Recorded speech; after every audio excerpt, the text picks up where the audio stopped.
In this video, I'm going to be explaining how every single mechanic, animatronic, and Easter egg works in Five Nights at Freddy's 2. So by the end of this video, anything you were misinformed or questioned about this game will definitely be answered. Obviously, this video is going to contain major spoilers for just about everything in Five Nights at Freddy's 2, if you haven't already played it or seen someone else play it. So now, with that out of the way, I'm going to start with this game's basic mechanics. You have 4 tools at your disposal in FNAF 2. The flashlight, the mask, the camera, and the music box. The flashlight allows you to see into the hallway and to see the rooms better in the camera, but it has a certain battery life depending on the night you're playing. Here's the battery life for each night. This power value here goes down by 1 for every frame that you have the flashlight on. When it gets down to 500, the meter in the corner starts to flash, and when it hits 0, you can't use the flashlight anymore. The mask acts like this game's version of the doors from FNAF 1. It protects you from these 9 out of the 11 animatronics, and there's no limit to how much you can use it. The cameras work the same as they do in the first game, except in this one they don't drain the building's power. They allow you to track the animatronics' movement, but only one of them is actually important in this game. Cam 11, where the music box is. The music box is the most important aspect of this game. You have to keep it wound up for the entire night, and it goes down faster depending on the night you're on. Here's how long it lasts on each night. First 2 nights it lasts 50 seconds, night 3 it lasts 33 seconds, night 4 it lasts 25 seconds, night 5 it lasts 20 seconds, and nights 6 and 7 it lasts 16.67 seconds. When this danger sign appears in the corner of the screen, it means the box is almost out, and when it turns red, it means the box is out. I'll explain more on why you need to keep it wound up during the animatronic portion of the video. Speaking of which, starting in order, Withered Freddy starts on camera 8, then moves into cam 7, then the hallway, and then he'll choose to either go to the office or camera 3. If he decides to go to the office, then he'll begin his blackout. A blackout is when one of these 5 animatronics enter the office.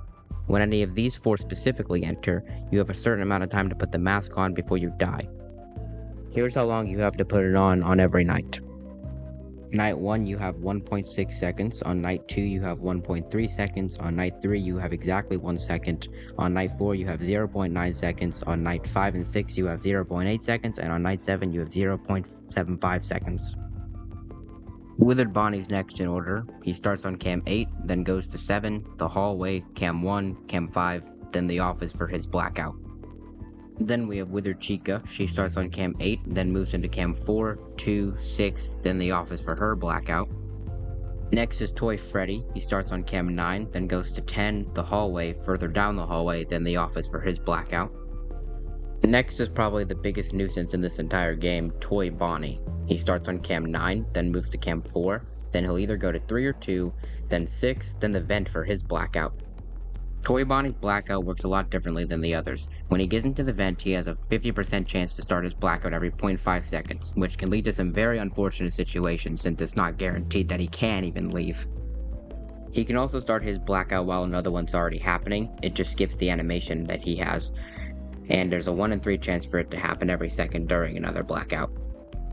Also, when he first enters the vent, he starts a 5-second kill timer, and if that finishes and you go into cams while he's still in the vent, he jump scares you when you pull them down.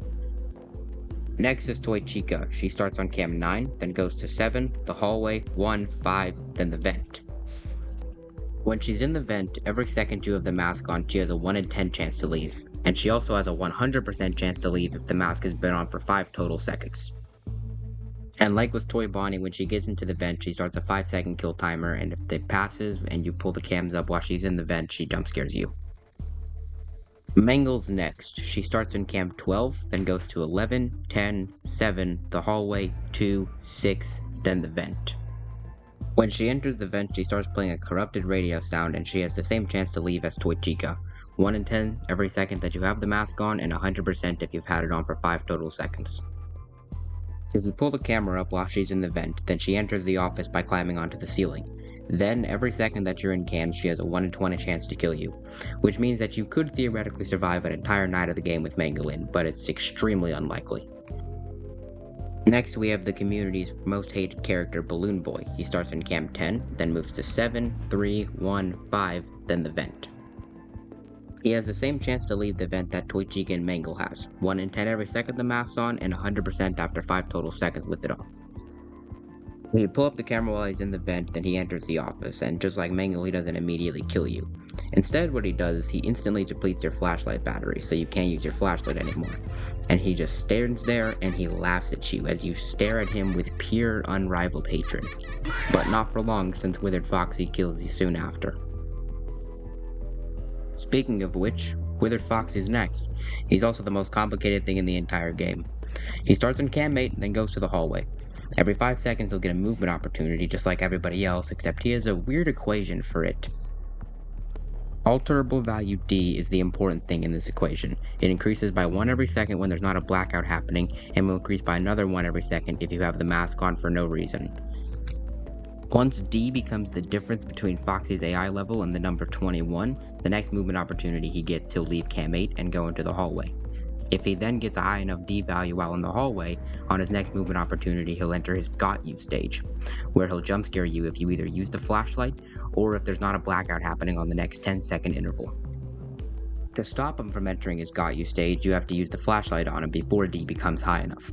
If you do that, then it will reset D back to 0 and stun him for 50 frames.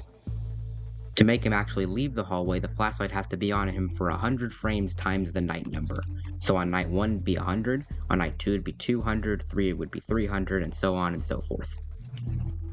Now for something less confusing, Withered Golden Freddy. He can only spawn in the office and hallway. He spawns in the office if he gets a successful movement opportunity while the camera is up. If you use the flashlight on him, he instantly kills you, and if you put the mask on, he fades away. For his hallway spawn, he just has a 1 in 10 chance to do it every second when no one's in the hallway. And when he does spawn there, if you ignore him, you'll be perfectly fine. If you use the flashlight on him for a cumulative 100 frames, then he jump scares you. And lastly, the puppet. When the music box runs out, the puppet gets a movement opportunity every 0.5 seconds, and if she succeeds, she'll leave the box and will not go back. Then she'll quickly go through camps 10, 7, 3, 1, then into the office. Once she's in the office, she has a 1 in 10 chance to jump scare you every second.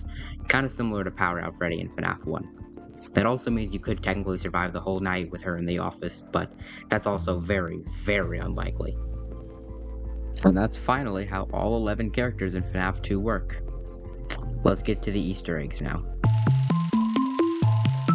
There's a 1 in 1,000 chance for you to get any one of these 3 rare screens. The Withered Freddy one after the warning screen, the Withered Foxy one after starting a night, and the Toy Bonnie one after the game over screen.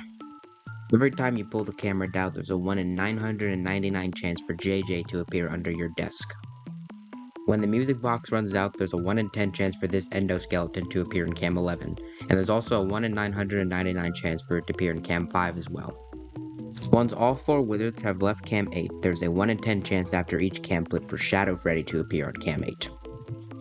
When starting night 7, there's a 1% chance for the Paper Pal to have an AI level of 1, and if it succeeds a movement opportunity, it will appear in the office. It won't do anything, it just kinda chills there.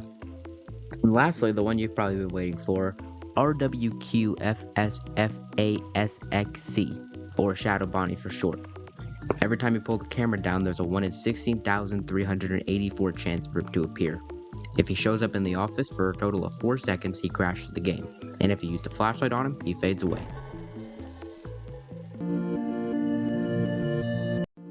Every time you die, there's a 1 in 10 chance for you to get a minigame. After that 1 in 10 chance is rolled, another 1 in 4 is rolled to decide which minigame you get between Save Them, Give Cake to the Children, Give Gifts, Give Life, and Foxy Go Go Go Go. In Save Them, you play as Withered Freddy with the puppet telling you to save them. To end the minigame, you have to either interact with the corpse, follow the puppet, or wait 2 minutes. There's also a 1 in 100 chance for the purple guy to appear when you enter a room, and if he gets you, then he deactivates Freddy and ends the minigame saying you can't. In Give Cake to the Children, you play as Freddy at a birthday party giving cake to the children.